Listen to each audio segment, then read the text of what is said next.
Okay, so we're going to play and then react to the third part of the Kamala Harris-Tim Walz interview. Part 1 and Part 2 are on my channel as well.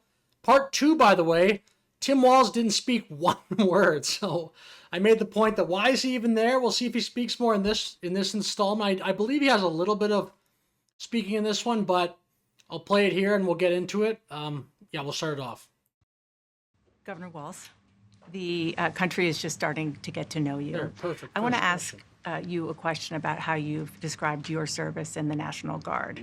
You said that you carried weapons in war, but you have never deployed actually in a war zone. A campaign official said that you misspoke. Did you? Well, first of all, I'm incredibly proud. I've done 24 years of wearing the uniform of this country.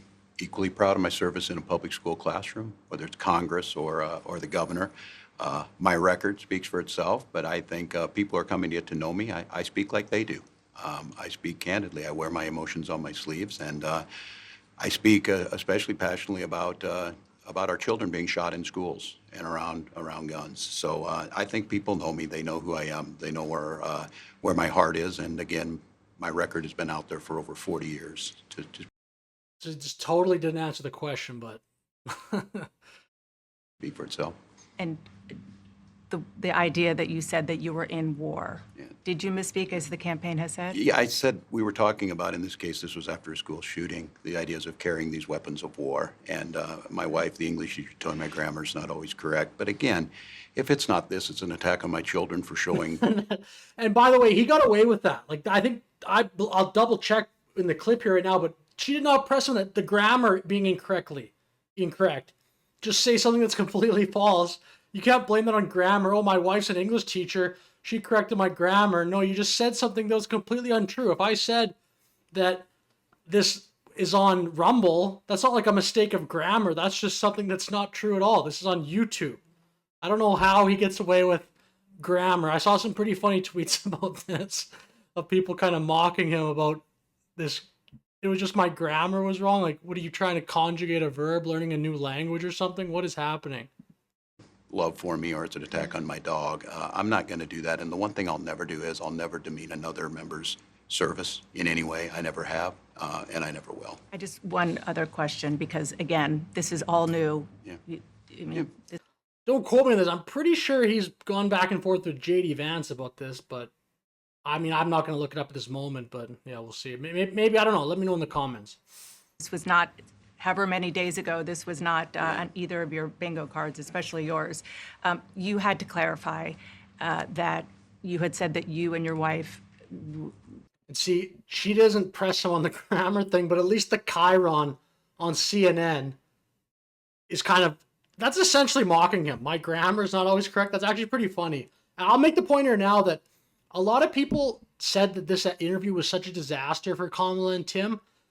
I don't think it was that poor, actually. And even CNN, I think CNN did a pretty good job in general. The problem is, number one, why is Tim Walz even there? The aesthetic of this around this table is ridiculous. And the major problem, actually, is that if Kamala is just going to do one interview every 45 days or whatever it's been so far, this is not nearly good enough. That's, in my opinion, the major problem. It's the lack of interviews. And if this is going to be your one interview to point people to, it's not nearly good enough. This, in my opinion, is maybe like a 5 out of 10 in terms of the performance by Kamala. Maybe from CNN, maybe it's a 6 out of 10. I don't think they did this terrible job. Like, they don't interview him nearly as hard as they interviewed JD Vance, for example, recently, CNN. But the issue is this is just not good enough to inspire people to be a leader. If you're trying to get the position of the president of the United States, you got to do way more interviews than this. And by the way, this is going to be, I think, a serious problem for Kamala going forward. The momentum from that convention and just like the hype and the vibes around the Kamala phenomenon or whatever seem to, in the polling and just in like the media, the way that she gets covered, that seems to have ended, that honeymoon. And Kamala, I think Trump now has more momentum. Kamala's going to have to do interviews, in my opinion, or she's going to lose. If this is it, if this is maybe the one and then like 2 more, that's not enough. She's going to have to start getting out there and trying to inspire and trying to win over undecided voters. That's my opinion. I don't think she'll win if she does this hiding game anymore. used IVF, but it turned out you used a different kind of fertility in order to have children. And then when you ran for Congress in 2006, your campaign repeatedly made false statements about a 1995 arrest for drunk and reckless driving. What do you say to voters who aren't sure whether they can take you at your word? Well, So I'm cutting in a little bit. The one thing I would say about these questions are good questions and they're tough, but does not sound like Dana Bashel almost doesn't want to ask it. She's like saying it in such a polite way. Like, I have to say this, but it just said, like, when she's interviewing JD Vance, she's just like going right at it. Hey, this is it. Boom, boom, boom. With Tim Walz, it's almost like, I'm sorry. Like, the undercurrent is almost like, this is a tough question, but here you go. But we'll see what Tim Walz says to that.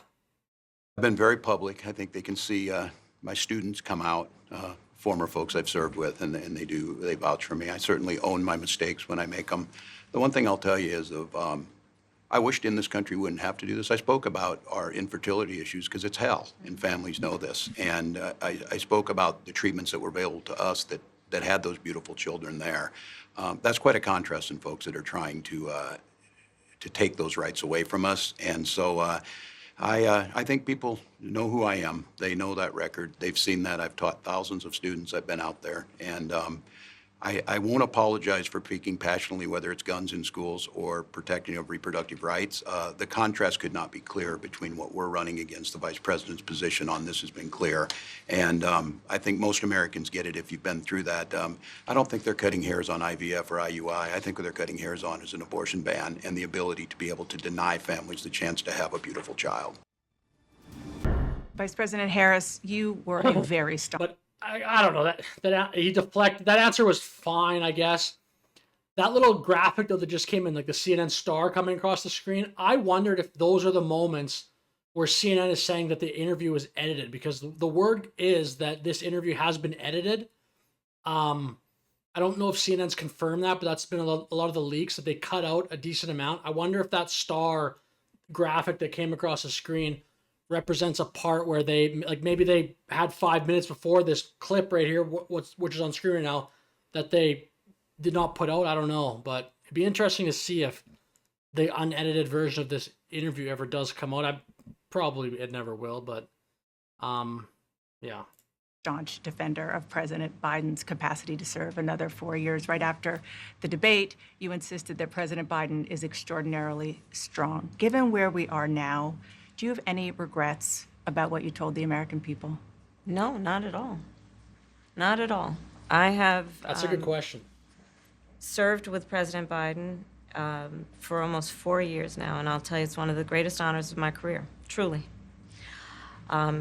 He cares so deeply about the American people. He is so smart and loyal to the American people. And I have spent hours upon hours with him, be it in the Oval Office or the Situation Room. He has the intelligence, the commitment, and the judgment and disposition that I think the American people rightly deserve in their president. By contrast, the former president has none of that. And so, one, I am so proud to have served as vice president to Joe Biden. And two, I am so proud to be running with Tim Walz. She's not answering the question. And every politician does this, but she hasn't even talked about the question yet. For President of the United States, and to bring America what I believe the American people deserve, which is a new way forward, and turn the page on the last decade of what I believe has been. Part one and part two, I thought CNN did a decent job. So I don't know why these balloons keep popping up. What is going on? Anyway, part one and part two of this interview, I think were pretty good from CNN. CNN so far has just been softball city right now. Like, it's like they're playing softball. This is a question about, I almost don't even remember what the question was about do you regret not telling the public the true story about Joe Biden's like physical health or mental health? And she just went like on a minute 30 ramble about how Joe Biden's great and Donald Trump is not great. And there's been no pushback whatsoever. So CNN, at least in part three so far, has totally not pushed back at all. Like even on Tim Walz with the grammar. I mean, the Chiron kind of did, like in maybe a post-production, they realized maybe we shouldn't just let him get away with this grammar, just a lie. But so far, CNN has been softball city in this part 3. Contrary to where the spirit of our country really lies. But the last decade, of course, the last 3.5 years has been part of your administration. I'm talking. See, and she just totally let Kamala get off the hook, rather, about like not being honest about how Joe Biden was doing from a capacity to run the government. Because if everything was great, he would just be running again, and Kamala would not be the nominee. But Dana Bash did, I'd say, an F in that question, actually. There was no follow-up for that at all. Kamala just got away with not answering the question, just talking about whatever she said. Talking about an era that started about a decade ago, where there is some suggestion, warped I believe it to be, that This is a funny cope, though. She's talking about an era that's from a decade ago, so I'm just going to leave out the last 3.5 years when I was in office. I'm talking about kind of whenever Trump became popular in American politics. the measure That's of when the things strength got of a bad, leader is apparently. based on who you beat down, instead of where I believe most Americans are, which is to believe that the true measure of the strength of a leader is based on who you lift up.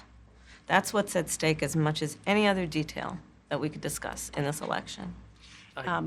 Because like a bumper we haven't had a sticker. chance to talk, I'm just curious, staying on President Biden, when he called you and said he was pulling out. See, but you're not staying on, President.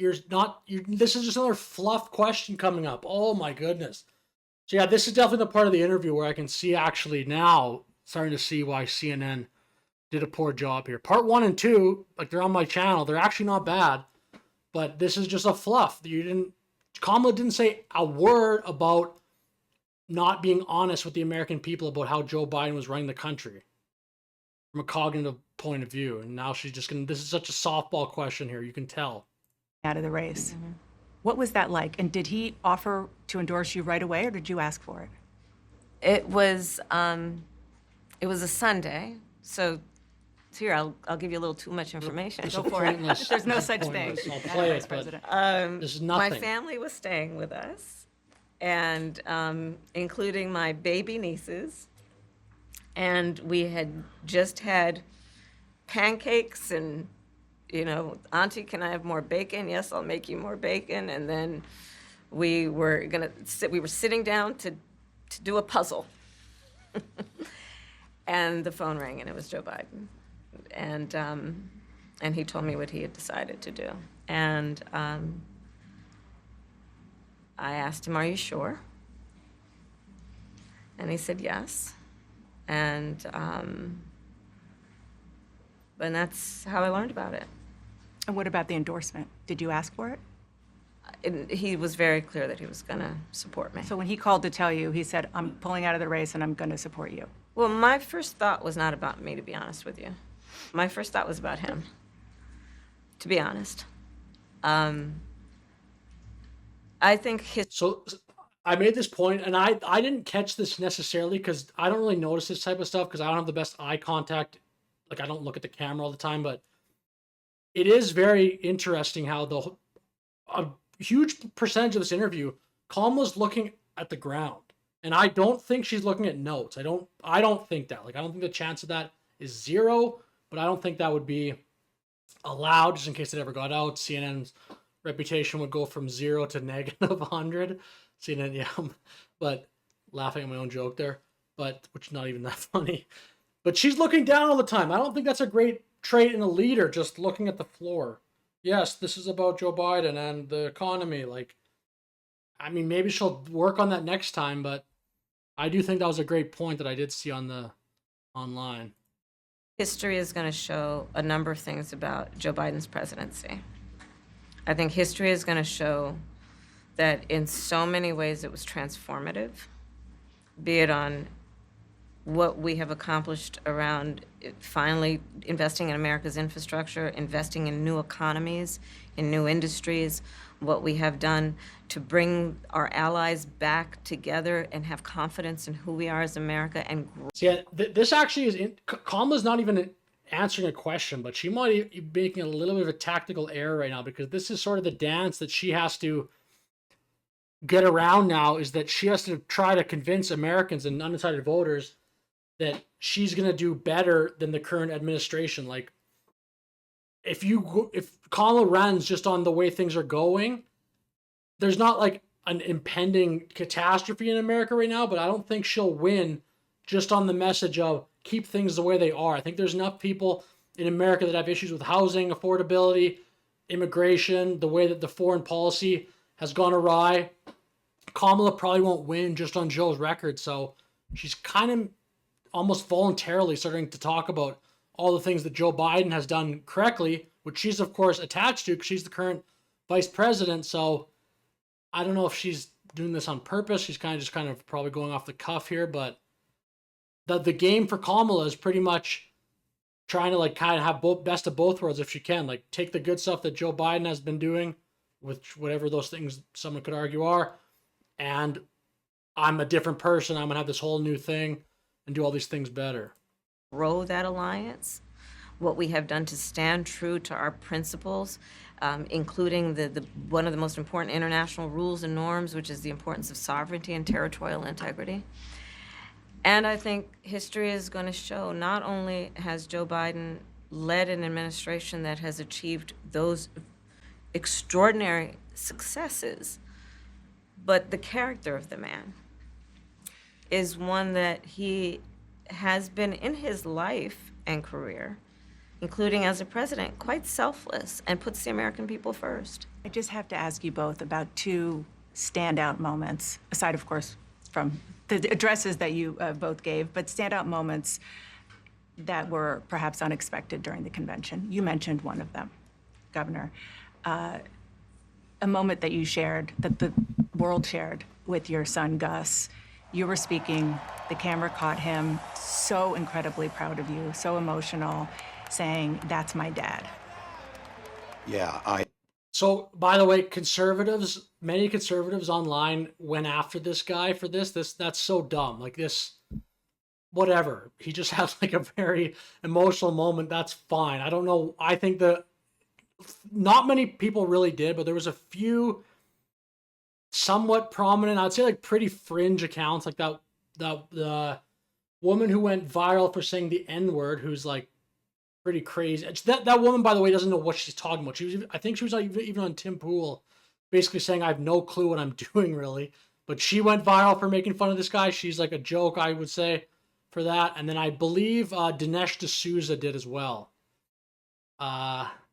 Maybe Ann Coulter even. Don't quote me on that. She might have as well. Dinesh D'Souza, I'm not 1,000% sure of as well, but I think those two people did. But that's stupid. Like, who cares? Let the guy have like I think this guy's not even. I believe this person Gus is 17, but even if he was like 27, who cares? Let him have this kind of overly emotional moment. It's fine, I think.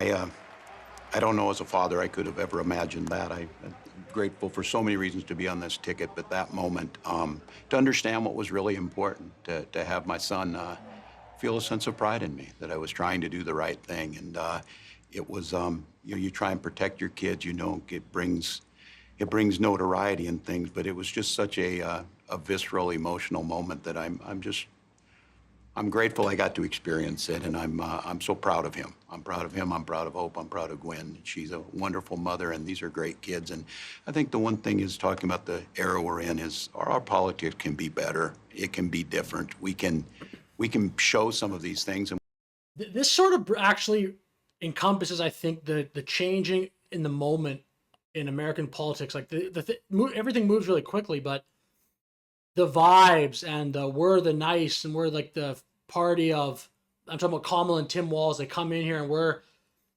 talking about our families and smiling and everything's all great and everything is positive. That era, like, it seems like that's kind of their momentum to push that seems to have hit, in my opinion, a natural limit. And if they keep trying to do just that, I believe they will lose. They're going to have to, especially Kamala Harris, who's running for president, is going to have to get out in front of these cameras, in front of more interviews, and at the debate for sure, and go policy. Just say, what are the policies that I'm going to do? What laws am I going to try to pass? How am I going to lead the country? How am I going to bring people together in the presidency and Congress and the Senate or what have you to pass legislature that's going to advance the country? The vibe stuff, I think, is fine, actually. It's fine. You should have. That's part of being a president, to be like a positive cheerleader and highlight positive stories. I believe that's actually very important. But I think the Kamala Tim Walz ticket has reached, if it's not the limit, very close to their natural limit of just talking about that and how much support they can gather on that alone. And we can have families involved in this. And I hope that there was I hope people felt that out there, and I hope they hug their kids a little tighter, because you just never know, and life can be kind of hard. And last question, Madam Vice President, the photograph that has gone viral. You were speaking, one of your grandnieces that you were just... So it's fine, I guess, but this part 3 has definitely just been total fluff. Like part 1 and 2, I think CNN did, and there could be some of this, like it's fine to do. You don't have to just do total hard-hitting stuff the whole time, but I would say CNN only puts out, I believe, around 26 minutes total, something like, I think the first part of this maybe was 8, and this one's a 10, something like roughly 26, maybe 27 minutes. Too much fluff. This whole 10-minute period is basically softball city, like I said. Softball city, population, this interview, you know? talking about was watching you accept the nomination.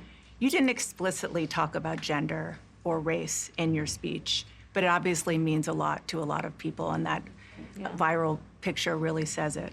What does it mean to you? You know, I am running because I believe that I am the best person to do this job at this moment, for all Americans. That's a good answer. Regardless of race and gender.